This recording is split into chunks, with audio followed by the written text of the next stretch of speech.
So the collaboration with Robert Blair School started in spring 2023. This collaboration stemmed from a connection with the Spatial Practice Department. There was already in conversation with the head teacher at Robert Blair, Michelle Baum, to develop potential future projects with the department. First year architecture students, which is the year that I oversee, we were after a project that could be the potential for a live project, and for our students to be able to design or work in contexts that are actually real. They are not speculative, but they have real clients and potential real users.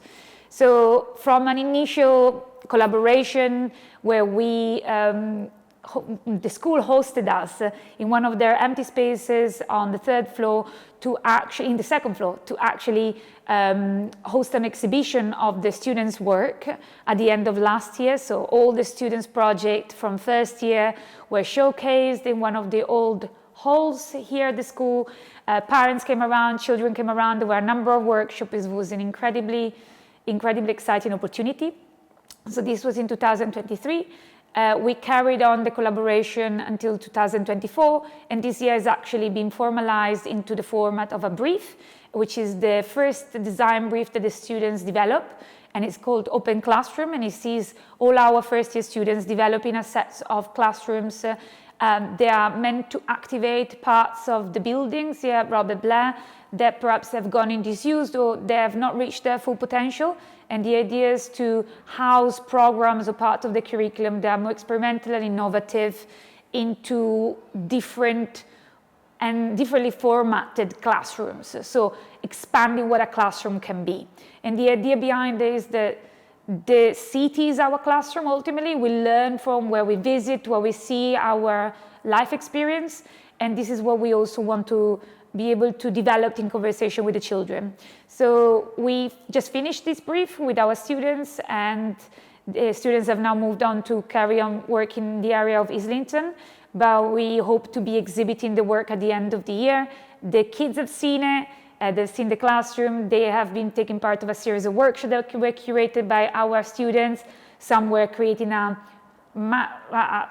super long spaceship hotel where the kids had to design their own, what they will take to space, to the Peter Garden rabbits, where the earlier kids could draw flowers and curate what they will love to see in a garden.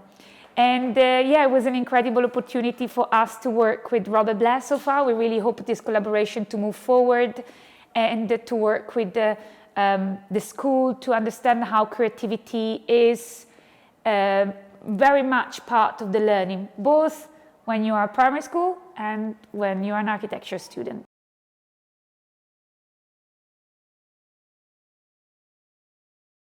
Well, I'm Michelle Baum, and I'm the head teacher of Robert Blair School. I've been here now 7 years. I'm now into my 8th year.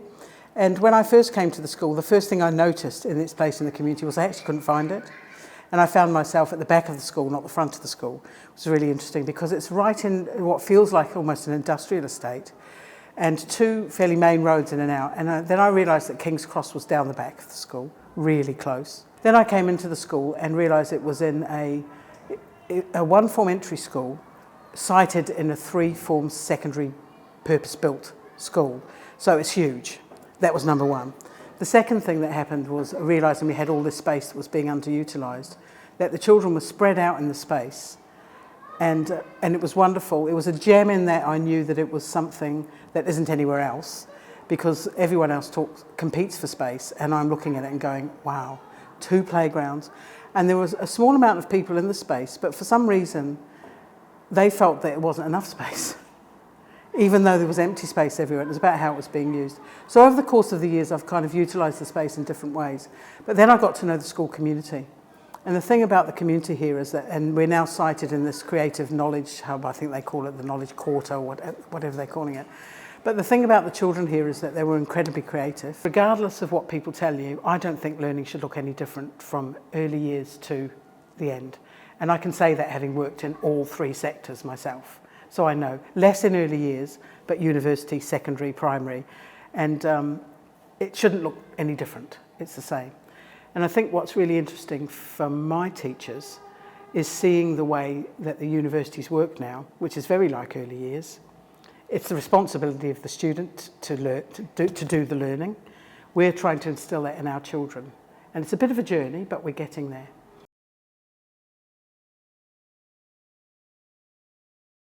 One of the main things is the collaboration between sectors, and not just because you're in the education sector, but because you're in the community.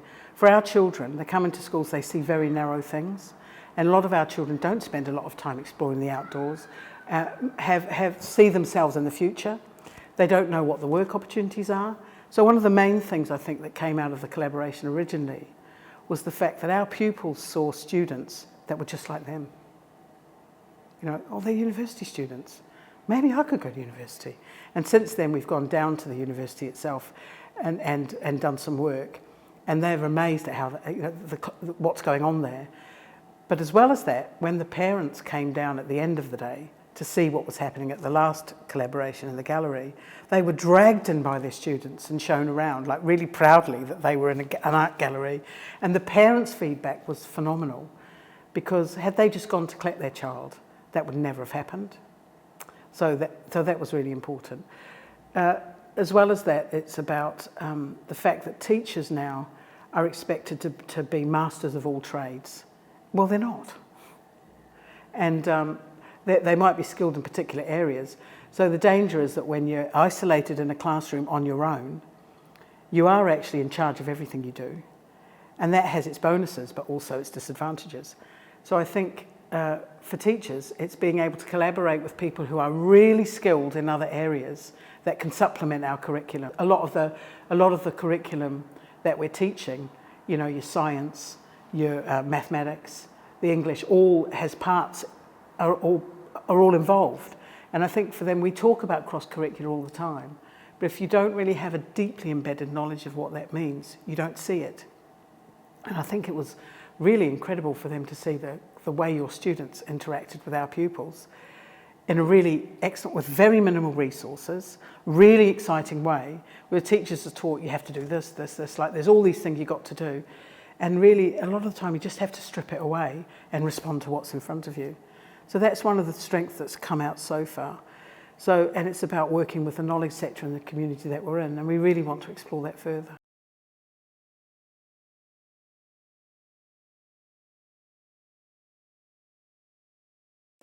So I think the biggest benefit for the children is that they don't even really have any idea what an architect is or what architecture is under that term. Obviously, they're interested in buildings, but they don't really understand that that's a profession that they could go into.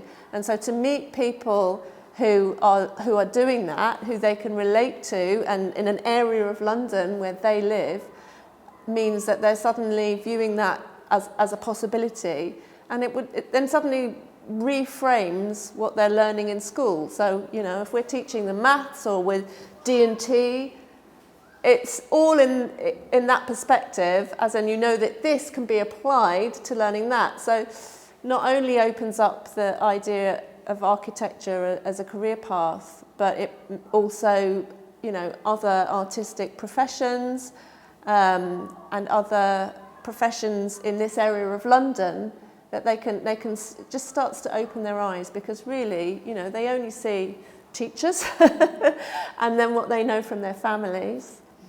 Yeah, so it was really important for them to meet these people firsthand and be able to, and that they were young and relatable people, and that they felt inspired by them and by their enthusiasm, that they were really storytellers. And yes, they were teaching, but they were teaching in such a fun way that the children didn't even realise that they were being taught.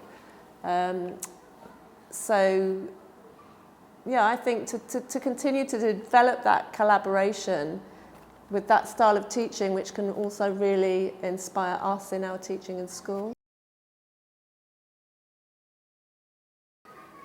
So my favourite event with Central St Martin's was the one at the Leatherby Gallery.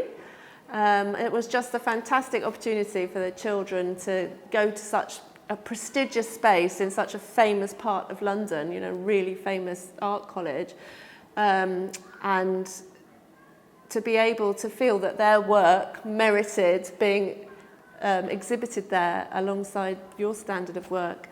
My favourite moment, I think, was there was one student who told a story about the Mayans, and he just brought it to life in such a way that the children who normally find it really hard to be engaged at school were totally captivated.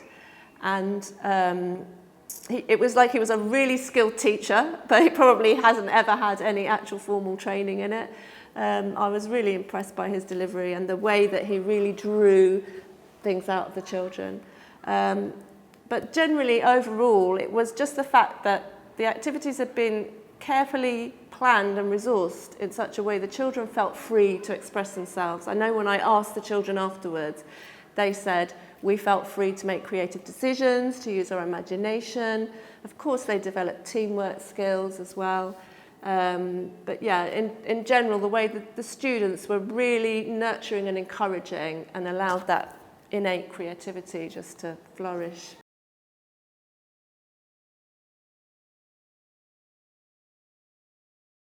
I think it'd be good for the children to further explore with Central St. Martin's things around material and actually model building. So like maybe progressing the medium for the older children, because they were really fascinated by the models on the top floor that were exhibited to them. So I think if they were able to see how that they could use that in their own work and also consider materials, particularly as it pertains to sustainability, I think that'd be a really good way to move the project forward.